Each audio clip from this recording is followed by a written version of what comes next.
os franceses estabeleceram uma colônia no Rio de Janeiro.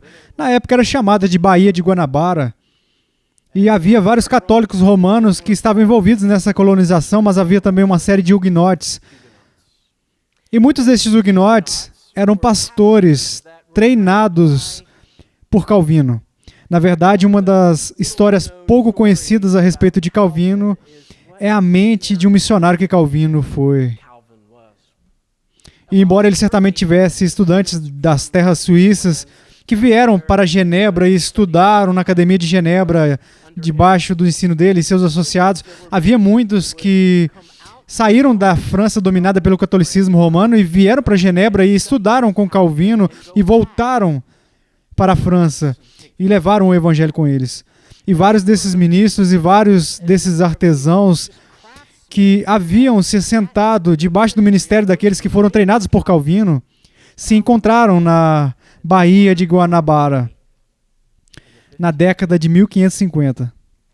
E depois de alguns anos, os católicos romanos que dominaram esta colônia se voltaram contra os huguenotes e eles decidiram expulsá-los. E eles os cercaram e os colocaram em um barco e os enviaram de volta. Bem, não muito longe da costa e ao abrigo já da noite, 5 desses huguenotes, não um único ministro entre eles, mas leigos formados em teologia, treinados na palavra de Deus, baixaram o barco pela lateral do navio assim, decidiram remar de volta para a Baía de Guanabara. Eles sabiam que aquele lugar precisava do evangelho e eles voltavam. Um deles morreu, mas 4 deles permaneceram e voltaram. Eventualmente, eles foram presos. Eles foram colocados em uma prisão improvisada e receberam a tarefa de escrever uma confissão de fé. Essa confissão de fé terminaria sendo a sentença de morte deles. Eles escreveram cerca de 10 ou 11 páginas de uma confissão de fé, de vários artigos da doutrina e da teologia sistemática. E no final dessa confissão de fé, 4 homens, Jean de Bordeaux, Mathieu Vernieu, Pierre Bourdon e Lafon, assinaram seus nomes nesta declaração. Em um dos artigos, eles disseram: acreditamos que Jesus Cristo é nosso único mediador, intercessor e advogado, por meio de quem nós temos acesso ao Pai, e essa posição justificada no seu sangue, seremos libertos da morte, e por quem, estando reconciliados, obteremos vitória total sobre a morte. Eles escreveram essa confissão, assinaram o nome deles, e todos eles foram martirizados pela fé deles. Foi a primeira confissão de fé escrita no hemisfério ocidental, escrita nas Américas. Foi escrito 2 séculos antes da Declaração da Independência. Esta confissão de Guanabara, essa confissão de fé da Guanabara, ele foi escrito antes mesmo de os padrões de Westminster serem escritos. Mas o que é fascinante sobre este texto para mim é que eles o prefaciaram com um verso. De acordo com a doutrina de São Pedro, o apóstolo, em sua primeira epístola, todos os cristãos devem estar sempre prontos para dar uma razão para a esperança que está neles. 1 Pedro, capítulo 3, versículo 15. E que todos os cristãos devem fazer isso com mansidão e bondade. Eles prefaciaram esta confissão de fé com o texto que me foi atribuído nesta sexta-feira. Este locus clássicos da apologética. Agora, quando os teólogos usam esse termo, o que eles querem dizer é que isto é o texto clássico para uma doutrina determinada ou para um determinado campo de estudo. Então, 1 Pedro 3,15 é o locus classicus para a disciplina da apologética. E, por favor, abra comigo na Bíblia de vocês, 1 Pedro capítulo 3, versículo 15. Este versículo que significou muito para esses 4 huguenotes que deram suas vidas pela fé em 1558. 1 Pedro 3,15 está em um contexto e eu vou ler este texto. Começaremos no versículo 8 e leremos até o versículo 18. Finalmente, sede todos de igual ânimo, compadecidos, fraternalmente amigos, misericordiosos, humildes, não pagando mal por mal ou injúria por injúria, antes, pelo contrário, bendizendo, pois para isto mesmo fostes chamados, a fim de receberdes bênção por herança.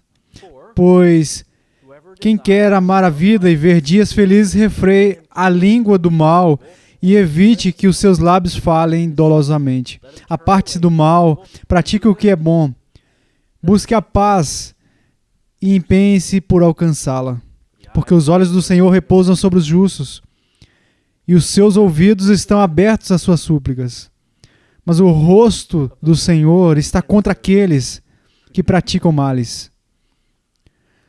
Ora, quem é que vos há de maltratar, se fordes zelosos do que é bom? Mas ainda que venhais a sofrer por causa da justiça, bem-aventurados sois.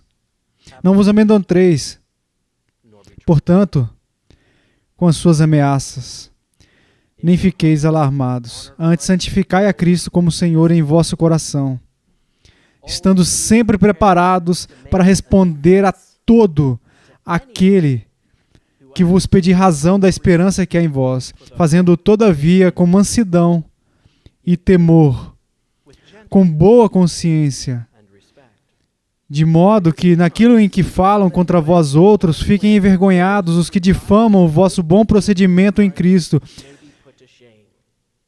Porque se for da vontade de Deus, é melhor que sofrais por praticardes o que é bom do que praticando o mal. Pois também Cristo morreu uma única vez pelos pecados, o justo pelos injustos, para conduzir-vos a Deus, morto, sim, na carne, mas vivificado no Espírito. Bem, a grama seca e a flor murcha, mas a palavra do Senhor permanece para sempre. Esta é a sua palavra para nós. Vamos orar. Nosso Pai, nosso Deus, ao chegarmos mais uma vez à tua palavra nesta tarde, no final de uma semana muito ocupada, pedimos que o Senhor nos conceda a capacidade de enxergar a sua palavra, de nos enxergar à luz da tua palavra e nos submeter ao que nós encontramos aqui. Que o Senhor nos ensine para que sejamos discípulos mais fiéis, para que possamos servir ao Senhor e honrar a Ti, e levar e trazer glória a Ti, pois é isso que o Senhor nos chamou para fazer. Oramos essas coisas em nome de Cristo e por sua causa. Amém. O que nós temos aqui no versículo 15 é um mandamento único. É um mandamento único que é encontrado em um verbo imperativo. É fazer uma defesa. Alguns de vocês podem estar lendo o New American Standard e terão para dar uma resposta ou para responder. É a palavra grega apologia. E daí nós obtemos a palavra em inglesa apologética. É muito importante distinguir que não tiramos disso a palavra inglesa apologize. Essas são duas coisas diferentes. Não somos ordenados a correr dizendo, lamentamos a fé. Desculpe, somos cristãos, desculpe pela nossa fé. Não é isso que vem dessa palavra grega. É um termo técnico. Ocorre 17 vezes no decorrer do Novo Testamento e, na maioria das vezes, ocorre no contexto de um tribunal. Paulo é julgado por vários oficiais, governadores judeus, oficiais romanos, e ele tem que, como o livro de Atos registra inúmeras vezes, dar uma resposta, dar uma defesa. É uma palavra composta. Literalmente significa falar uma palavra para. Logos, a palavra. Apo, a preposição para ou para falar uma palavra. Foi um termo de tribunal e pretendia dar uma defesa. Você é levado a julgamento por alguma coisa. E você tem de apresentar o seu caso. Implica necessariamente um argumento fundamentado. Se você estiver sendo julgado, não entrará lá ao acaso. Você não vai apenas atirar com força e torcer pelo melhor, assim, ó. Você vai pensar sobre qual é o seu caso e vai apresentar ele. E é o que essa palavra significa. E neste texto é um comando, um mandamento. Agora, este mandamento está rodeado por todos os tipos de cláusulas e frases. E a primeira coisa que a rodeia é uma premissa ou um fundamento. Então vamos começar com a fundação, com o fundamento. Portanto, o fundamento está no início do versículo 15. Pedro nos diz: antes santificai a Cristo como Senhor em vosso coração. Se fôssemos olhar para o que isso significaria, assim, literalmente, em uma tradução mais literal, diria algo nesse sentido: santifique a Cristo como Senhor em seu coração. Essa é uma expressão estranha, não é? Como nós podemos tornar Cristo santo para santificá-lo, santificar Cristo como Senhor? Mas a ideia transmitida nessa tradução da ESV de que nós devemos viver à luz do fato de que Cristo é santo. E nós precisamos ter consciência disso. E então nós temos esta palavra para honrar Cristo, o Senhor, como santo. Pedro ama a palavra santo. Ele ama. Ela é popular. Está no capítulo 1. Sede santos, como eu sou santo, disse o Senhor. Aí está o capítulo 1. No capítulo 2, ele nos chama de nação santa, porque pertencemos a um Deus santo. E agora, aqui no versículo 15, enquanto ele se prepara para nos dar este mandamento, ele o inicia com a ideia de reconhecer Cristo, o Senhor, como santo. Por que precisamos fazer isso? Precisamos dessa perspectiva. Na verdade, essa pequena frase no versículo 15 resume os versículos 8 a 14. Veja o que está acontecendo nos versículos 8 a 14. O Senhor conhece o caminho dos justos. O Senhor conhece o seu próprio caminho. O Senhor cumpre a aliança. E por que isso é importante ouvir? Este é o primeiro século de Roma.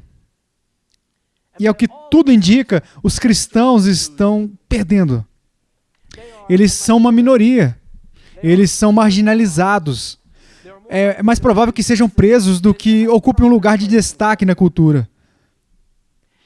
E se tudo o que você fez foi olhar para a superfície da realidade, você pode apenas fazer a pergunta: por que os ímpios prosperam?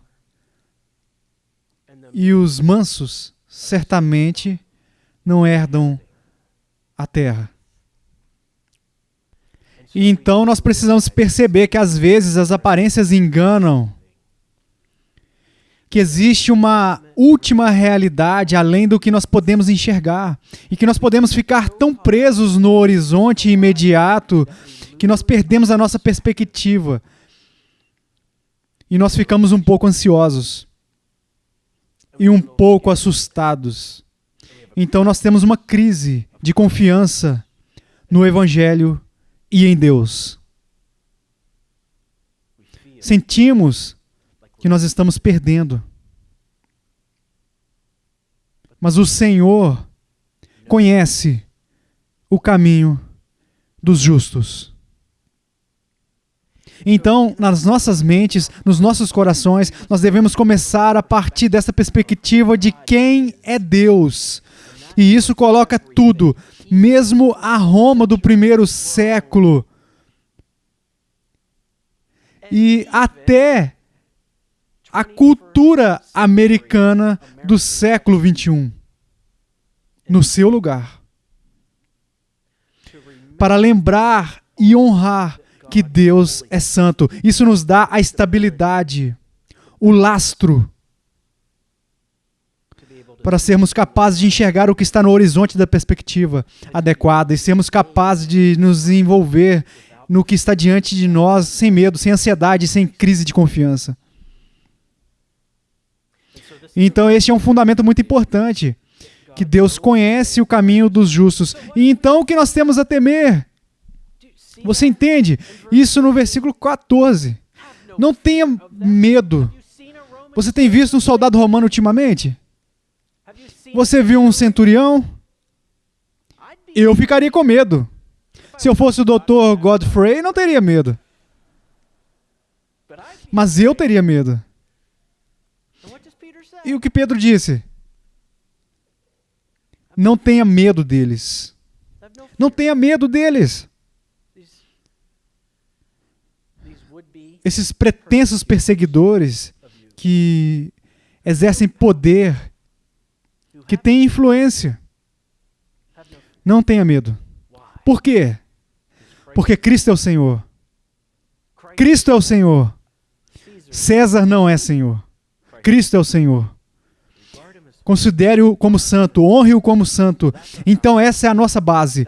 E onde começamos? Nós temos o mandamento. Eu já disse que a palavra grega apologia está bem ali no versículo para responder, fazer uma defesa. Encontramos isso com mais frequência no Novo Testamento, em referência a este cenário de tribunal, mas nós o encontramos em termos de defesa do Evangelho. Volte comigo para Filipenses capítulo 1. Paulo usa essa palavra 2 vezes no capítulo de abertura de Filipenses. Ele usa isso no versículo 7 e ele diz, é certo. Me perdoa, versículo 7, vamos lá. É certo que para que eu me sinta assim por todos vocês, porque eu os tenho no meu coração, pois todos vocês são participantes comigo da graça, tanto na minha prisão como na defesa. A mesma palavra, apologia, a defesa e a confirmação do Evangelho. E observe o que ele diz fortemente no versículo 16, a segunda metade do versículo 16.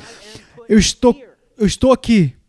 Eu fui posto para a defesa do Evangelho. Agora há um certo ponto em que Paulo está dizendo, aqui, nesta prisão romana, nesta cidade de Roma, onde ele estava quando escreveu aos Filipenses, eu fui posto aqui nessa prisão.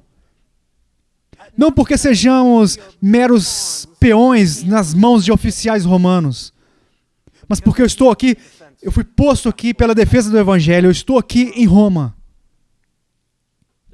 Assim como estou aqui em Seattle. E por que eu estou aqui? Bem, eu sou da Flórida. Então eu estou aqui para ver montanhas. Porque nós temos lá na Flórida. E eu estou aqui para ver neve. E você sabe o que eu gosto na neve? Está à distância. Ela está bem longe no horizonte. Estou aqui para ter dias sem umidade.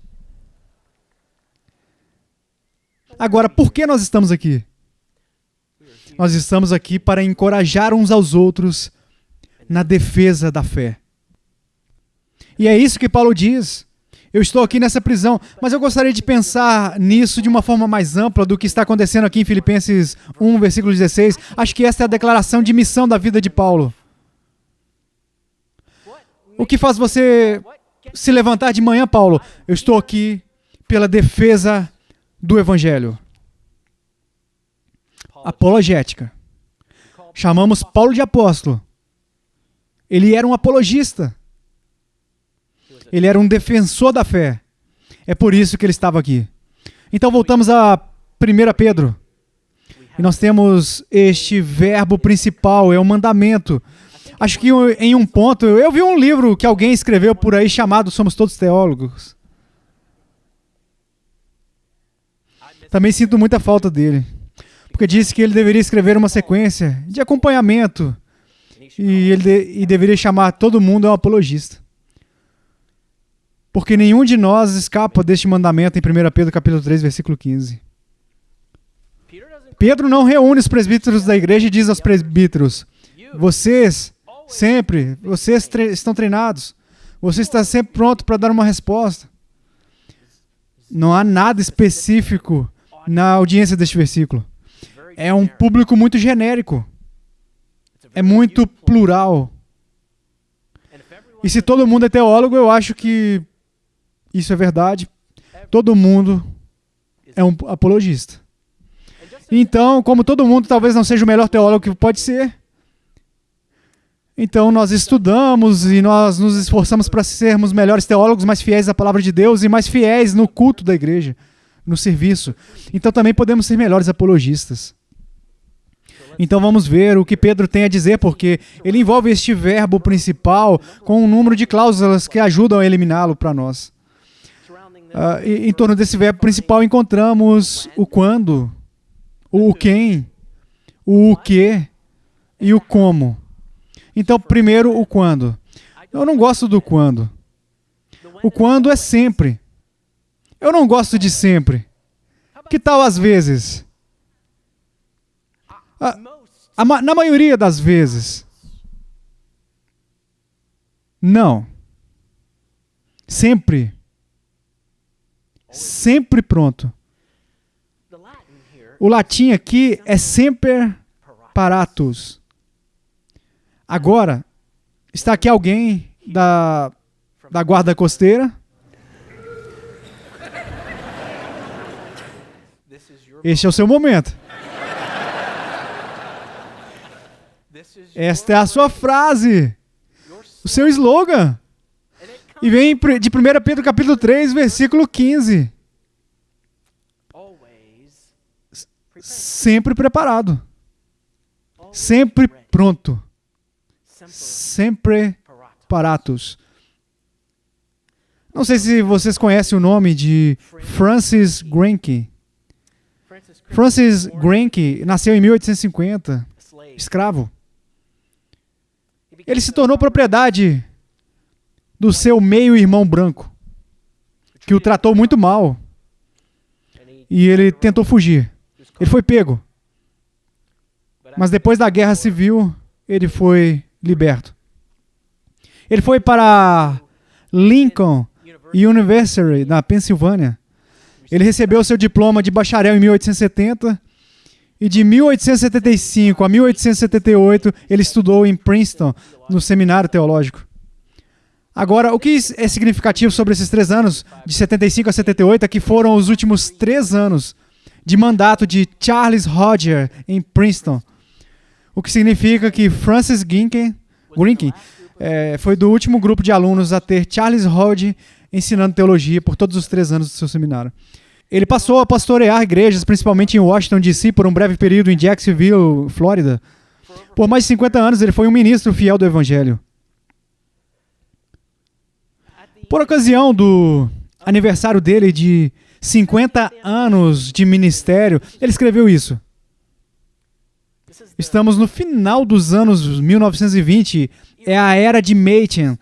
Esta é a controvérsia modernista fundamentalista. Isso é o que Granke disse, as descobertas dos críticos superiores. Estes eram os críticos alemães que estavam minando a autoria do Pentateuco e minando a autoria dos evangelhos e distinguindo entre o histórico Jesus e o Jesus da fé. As descobertas da alta crítica, as tendências racionalistas dentro da igreja, as dogmáticas e arrogantes suposições da ciência que baniriam Deus do universo ou limitariam o seu poder. E no final das contas era disso que se tratava a modernidade, não era? Empurrando Deus para fora, não precisando mais dele. Granke diz, tudo isso não me afetou em nada. Nem nada disso afetou a minha fé perfeita na Bíblia. Ele estava preparado. Grinke havia estudado. Ele havia se comprometido com um curso de estudos. E quando os desafios surgiram, ele estava pronto. E tantos ministros nos anos 20 e 30 foram derrubados do jogo, e tantas igrejas que eram vazias e não pregavam mais o evangelho, mas não Grinke, e nem as igrejas de Grinke, porque ele estava pronto. Ele se aplicou, ele estudou, e quando chegou a hora e os desafios vieram, ele estava preparado. E você não ama isso? Nessa voz deste homem que tinha 80 anos na época em que o escreveu, nada disso me afetou no mínimo possível. Este é um lutador, Francis Grinke. Sempre preparado. Temos a obrigação de ser estudantes. Temos a obrigação de sermos estudantes da palavra. Conhecer a fé, conhecer o evangelho. E quando a questão vier, o desafio vier e vier o confronto, nós somos como a guarda costeira. Estamos preparados. Estamos prontos. A qualquer momento, estamos preparados. Olha, o que mais está acontecendo aqui sempre. As coisas sempre nos pegam quando menos esperamos, não é? É quando nossa guarda está baixa. Talvez um pouco, é quando não estamos esperando algo. E é aí que vem o desafio, ou é quando a questão vem. E por isso sempre nós precisamos manter a nossa guarda alta. Nós sempre precisamos estar preparados. O primeiro que envolve esse verbo principal é quando. O segundo é o quem. A quem devemos dar uma resposta? E de novo, Pedro é bastante amplo. Alguém. Você quer dizer, Pedro, essas pessoas que estão me perseguindo? Sim. Qualquer um. Há um grupo de cristãos agora nos dias modernos, em Lyon, na França, mas fazia parte da Gália romana na época, esta é a década de 200. Eusébio escreveu sobre eles. Houve um momento em que todos eles foram cercados e martirizados. Mas antes deles serem martirizados, eles foram terrivelmente perseguidos pelas autoridades locais em Lyon e pelos seus vizinhos. E Eusébio registra que eles foram roubados e espancados. Mas você sabe quando eles foram roubados?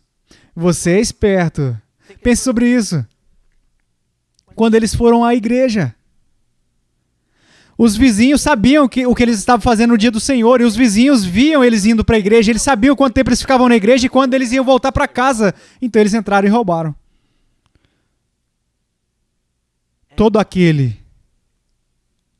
Leia 1 Pedro. Injúrias.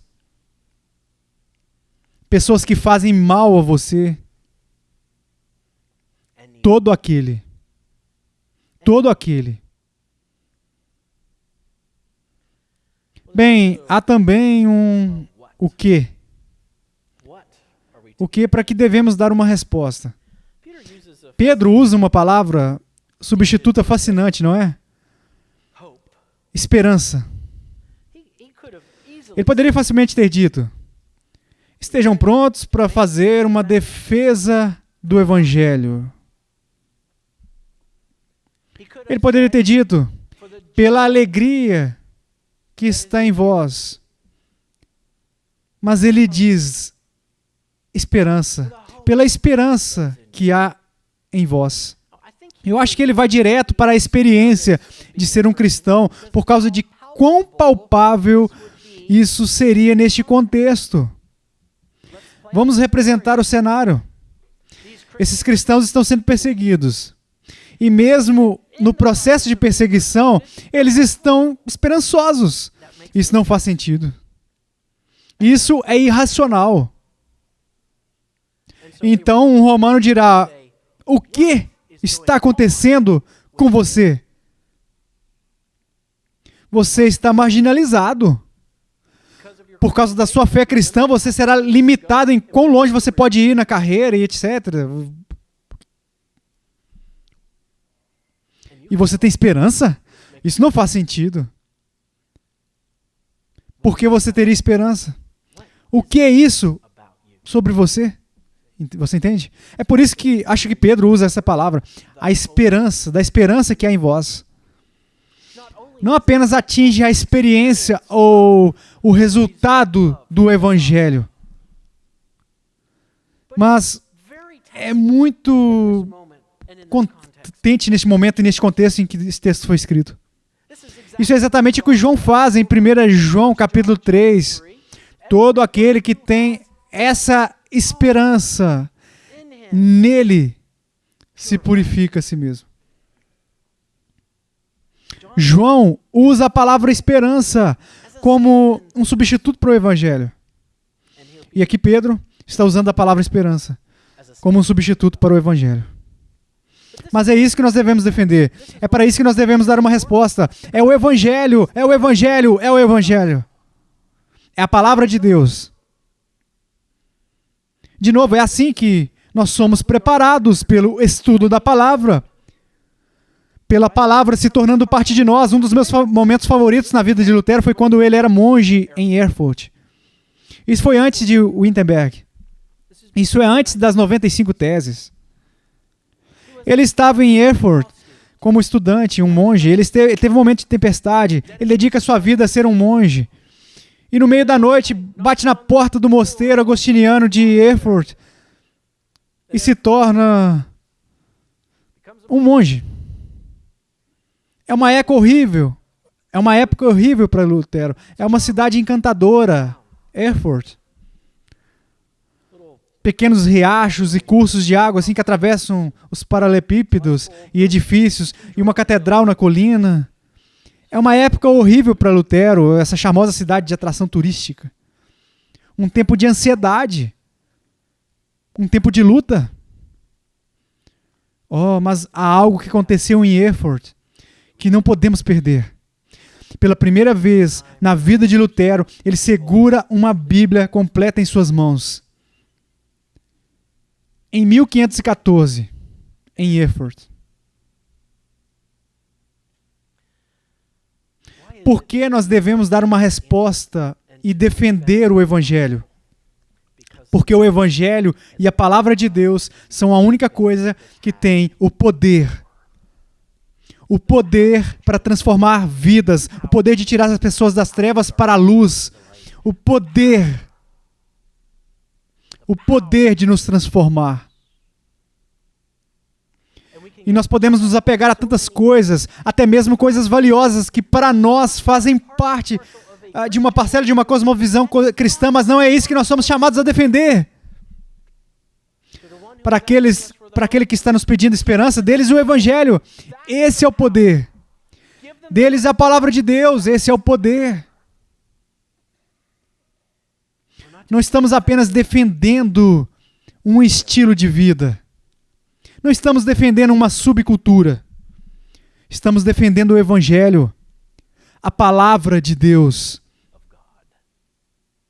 E o liberamos e vemos que a palavra de Deus não volta vazia, mas cumpre os seus propósitos. Portanto, temos o quê? O que é o Evangelho? Devemos ser um estudante da palavra. Devemos também antecipar objeções. Ao apresentarmos a fé, haverá objeções. Nós sabemos quais são as objeções. Existem as objeções filosóficas. Deus não existe. Tudo isso simplesmente aconteceu. Existem as objeções experienciais. Se Deus existe, por que existe tanto mal no mundo? Nós sabemos quais são as objeções. Nós temos objeções únicas no século XXI, não temos? Questões de gênero, questões de sexualidade. Nós podemos antecipar essas objeções. Nós podemos trazer respostas para elas. Você não precisa de um mestrado em filosofia para ser um apologista e cumprir o mandamento de 1 Pedro capítulo 3, versículo 15. Você não precisa ser um mestre em ciências naturais para cumprir o mandamento de 1 Pedro capítulo 3, versículo 15. Agora você deve estudar a obra de pessoas que têm, mas nessas áreas, mas você pode antecipar as objeções. Você pode estar preparado. Você conhece os obstáculos. Você conhece a oposição que as pessoas levantam na sua face em oposição ao Evangelho. Antecipe essas objeções, tenha uma resposta. Esteja preparado. Bem, vimos o quando, o quem, o que e o como. O como vem... E é uma tarde de sexta-feira. Vamos obter informações técnicas sobre a gramática grega. Você sabe que está em uma conferência Ligonier? Quando? O final deste versículo, lá no 16, diz com mansidão e temor. Essa pequena preposição com introduz o que nós chamamos de um dativo de meios. Agora, o que é isso como parte da pregação? Isso significa que esta é a maneira pela qual você executa a ação do verbo principal. Você é chamado para ser um apologista. Vai ser muito mal. Você é chamado para ser um apologista, vai ser brutal.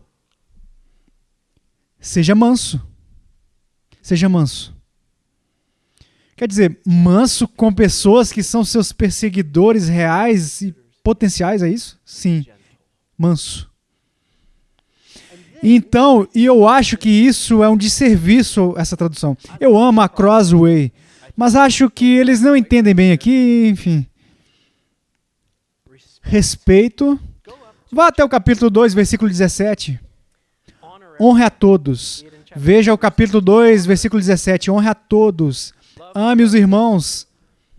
Tema a Deus. É a mesma palavra. É a mesma palavra. No versículo 15, a palavra não é respeito, a palavra é temor.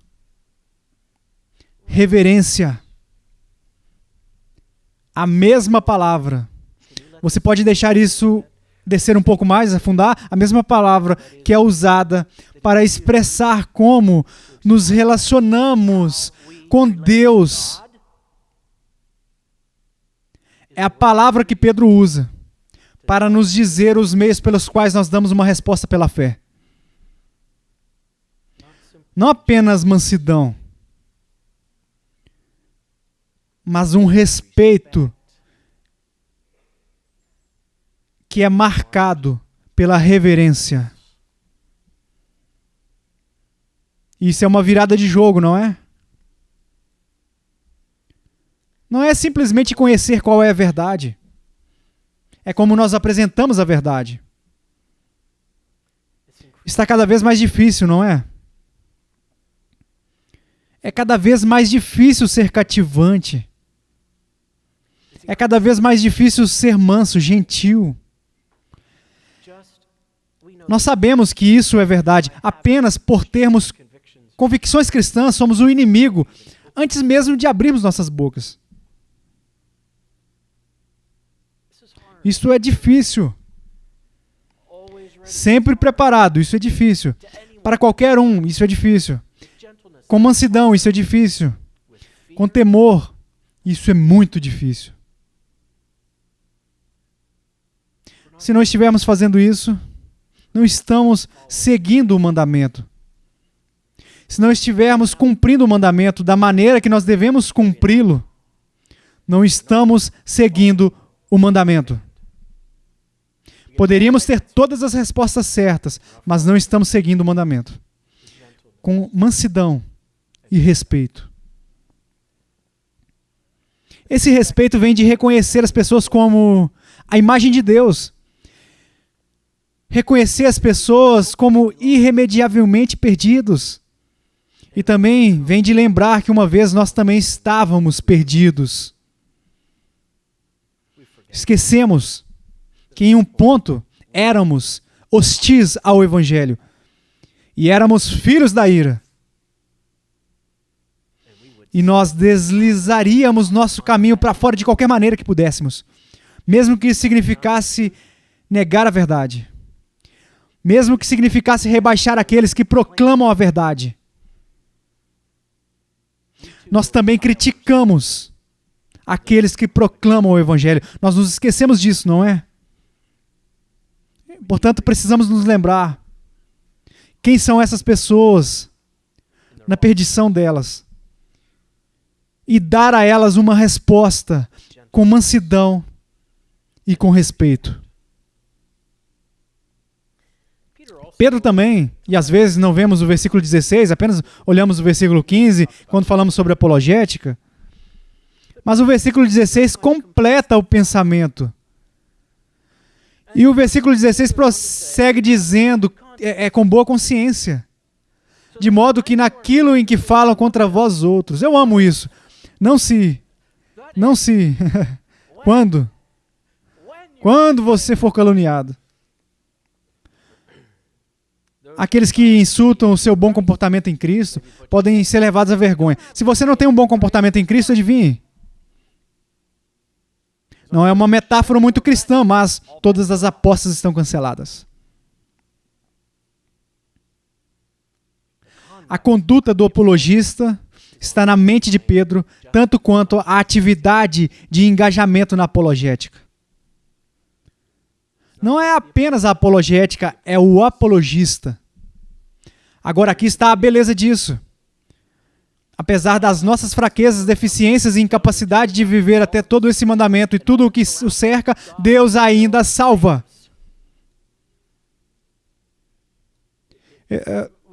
Não podemos ter essa noção de que depende de nós que as pessoas venham a Cristo. Não. E seja grato por isso. Volte e olhe Filipenses capítulo 1 e você verá Paulo dizendo que alguns estão de fato promovendo o Evangelho por motivos muito maus. Você sabe o que Paulo diz? Eu me alegro, porque o Evangelho está sendo pregado, porque é sobre o Evangelho, e a respeito de Deus, e é a obra de Deus, e é exclusivamente a obra de Deus, e é inteiramente a obra de Deus, e é sempre a obra de Deus. Mas isso não nos dá uma desculpa. Isso não nos dá uma desculpa. Não temos uma boa conduta, porque é isso que vai fazer a diferença. Temos a boa conduta porque é isso que nos é ordenado.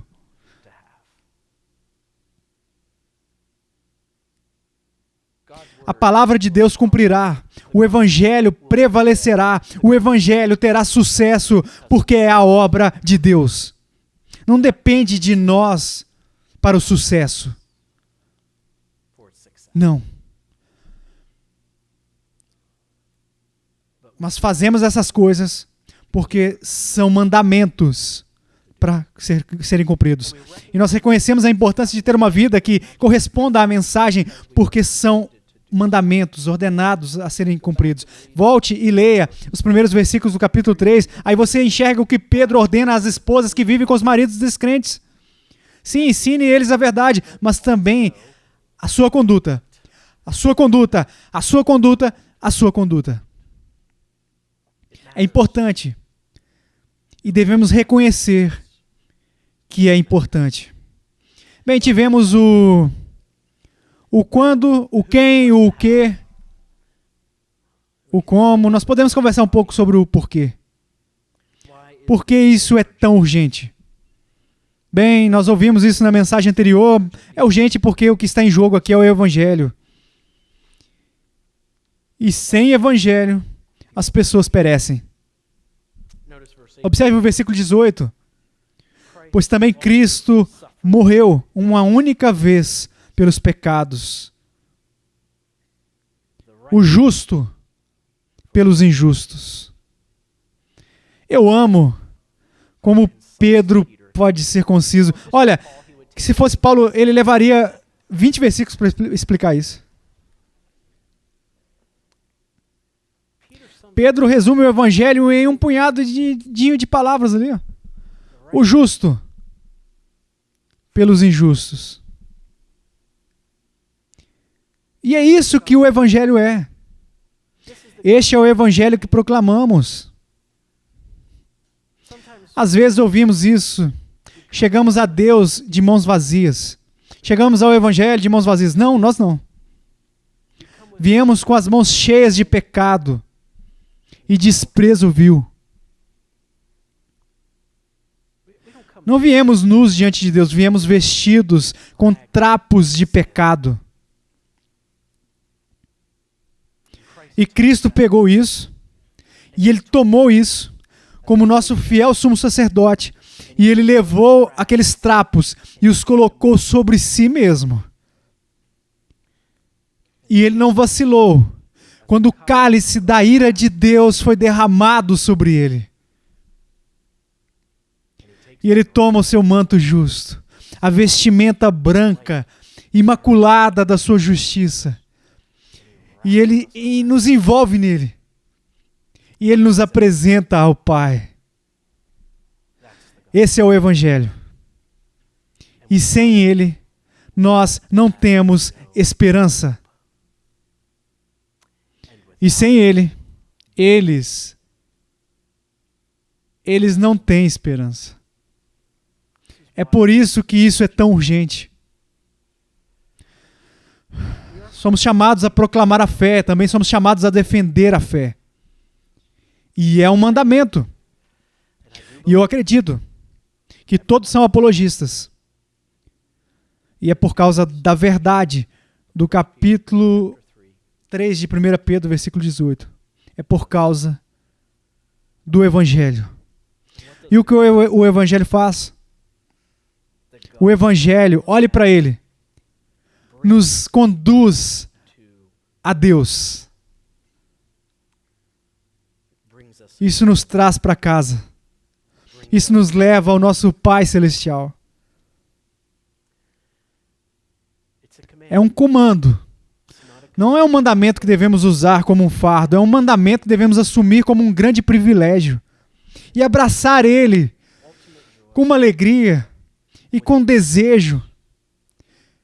Que possamos dar uma resposta, que possamos defender a fé, que possamos defender este Evangelho, para que Deus traga pecadores para casa. Vamos orar. Pai nosso e Deus nosso, só Tu és santo. Estamos diante de Ti com as vestes justas do nosso Salvador.